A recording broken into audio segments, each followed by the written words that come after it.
यार इस ऐप का नाम श्री मंदिर है। अब श्री मंदिर भारत की सबसे बड़ी धार्मिक ऐप है। इसमें किसी भी भक्त के लिए जो सारी सामग्री सामग्री माने सारी जानकारी, सारे वेद उपन्यास, सारी कथाएं हमने एक जगह एकत्रित कर ली हैं। देखिए इस ऐप में लोग करते क्या हैं, इस ऐप में लोग आते हैं अपना डिजिटल मंदिर स्थापित करते हैं। जब वो ऐप खोलते हैं तो बोलते हैं भाई मेरी आस्था इन इन भगवानों में है, मेरा डिजिटल मंदिर स्थापित कर दो। हमने उनको माध्यम दिए हैं जहाँ पे वो मानसिक पूजा कर पाते हैं अपने भगवानों की इस ऐप के अंदर। साथ ही में सारे भजन कीर्तन सब कुछ एक ऐप के अंदर है, सारा हिंदू साहित्य एक जगह पे है। तो ये ऐप मान के चलिए सुपर ऐप है किसी भी हिंदू डिवोटी के लिए। इस ऐप को लॉन्च किए हुए 2 साल हो चुके हैं, करीब 2 करोड़ के ऊपर इंस्टॉल्स हैं, करीब 2.5 लाख लोग इंडिया के बाहर से इस ऐप में जुड़ते हैं।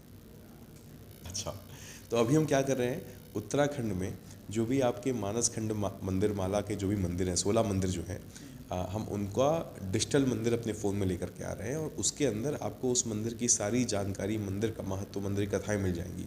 अब बताता हूँ हमने रिसर्च कैसे करी। तो हमारी एक टीम है, करीब 7 लोगों की टीम है ये, जो कि जाती है और उन लोगों से कनेक्ट करती है जो उस मंदिर के आसपास के लोग हैं। तो हम 3 तरह के लोगों से बात करते हैं। पहले वो लोग जो उस मंदिर में पूजा पाठ करते हैं, दूसरे वो लोग जो उस मंदिर के आसपास रहते हैं, तीसरे वो लोग जो जिनकी इस विषय में एक्सपर्टीज़ है। हम तीनों का वहाँ पे हम ओपिनियन लेते हैं, व्यूज़ लेते हैं, उनसे जानकारी प्राप्त करते हैं। फिर हमारी एक एडिटोरियल टीम है जो सारी इन्फॉर्मेशन को एकत्र करती है। और मान लीजिए किसी मंदिर के अराउंड 2-3 दंत कथाएँ हैं, तो हम 2-3 दंत कथाओं को जगह दे देते हैं। बोलते हैं कि भाई देखिए हमारा काम है, हम प्लेटफॉर्म है, हम खुद पब्लिशर नहीं हैं, हम प्लेटफॉर्म है। तो हम क्या करते हैं कि हमने बताया कि ये एक मंदिर है, जैसे मान लीजिए हाट कालिका मंदिर है, हाट कालिका मंदिर के अंदर ये महत्व है, ये जानकारी है, दंत कथा 1, दंत कथा 2, दंत कथा 3। तो देखिए हमारा काम है जानकारी को कंजर्व करना। तो इस प्रकार से हम ये सारी जानकारी एकत्र करते हैं। तो हम डिसाइड नहीं करते हैं कि कहानी ये सही है वो सही है, हम सही सोर्स के पास जाते हैं और वो कहानी लोगों तक पहुँचाते हैं जी। तो श्री मंदिर के अंदर अभी जो भी डिजिटल मंदिर हैं वो सारे मंदिर ऐसे हैं जैसे शिव जी का मंदिर, कॉमन मंदिर हैं वो। अब हम जो मंदिर लेकर के आ रहे हैं वो वैसे ऐसे मंदिर जो हमने पॉपुलर मंदिर थे वो भी ले आए थे। जैसे मान लीजिए जो भी हमारे प्रमुख मंदिर हैं उनका दैनिक दर्शन और मिल जाता था।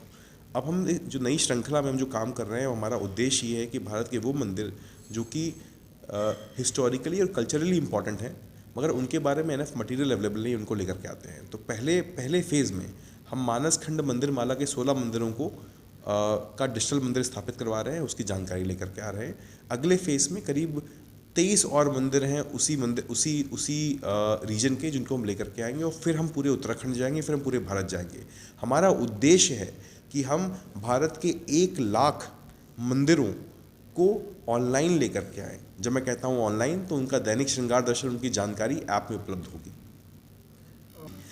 हमारा स्टार्टअप DPIIT से मान्य है, स्टार्टअप इंडिया प्रोग्राम के अंदर हम रजिस्टर्ड हैं। इस स्टार्टअप के लिए मैं IIT मुंबई का पूर्व छात्र हूँ और ये मेरा दूसरा स्टार्टअप है। तो इस स्टार्टअप के लिए मुझे मालूम था ये बहुत ही भीमकाय टास्क है, तो इसके लिए फ़ंड्स लगेंगे। तो इसके लिए हमने थोड़ा सा फ़ंड्स रेज़ किया है। जो फंड्स हम सीरीज़ A फंडेड स्टार्टअप हैं। तो हमने जो फंड्स रेज़ किया है वो हमने एलिवेशन कैपिटल से रेज़ किया है। और एक और फंड है जिसका नाम है पीक XV, जो कि पहले सिक्वोया इंडिया के नाम से था। ये वो कंपनियां हैं जिन्होंने पेटीएम, जोमेटो, ओला जैसी कंपनियों को में इन्वेस्ट किया, जो कि जिन्होंने भारत का पूरा दृश्य बदल दिया है आज। तो ऐसे काफ़ी अच्छे फंड्स हैं जिन्होंने हमको बैक किया है जी। हमारे ऑफिस में करीब 145 लोग हैं जो हमारे साथ काम करते हैं। 145 लोग में से करीब 100 लोग बैंगलोर में हैं। ये सारे लोग, इनकी एवरेज एज 27 साल है। तो भारत के युवा इस ऐप को बना रहे हैं। इसके अलावा हमारे साथ में बहुत सारे पुरोहित काम कर रहे हैं, पंडित जी लोग काम कर रहे हैं। तो कुल मिला करके ऐप्स और भारत के माध्यम से, श्री मंदिर के माध्यम से हम करीब 300 लोगों को रोज़गार दे रहे हैं। मगर जैसे जैसे हमारा जो सपना है 1 लाख मंदिरों को जोड़ने का, तो मान के चलिए कि ये जो स्टार्टअप है श्री मंदिर ऐप्स फॉर भारत नाम का, ये स्टार्टअप 4 से 5 लोगों को रोज़गार देगा। तो ये हमारा प्रण है, ये हमारा प्लेज है, एक तरह से कह सकते हैं।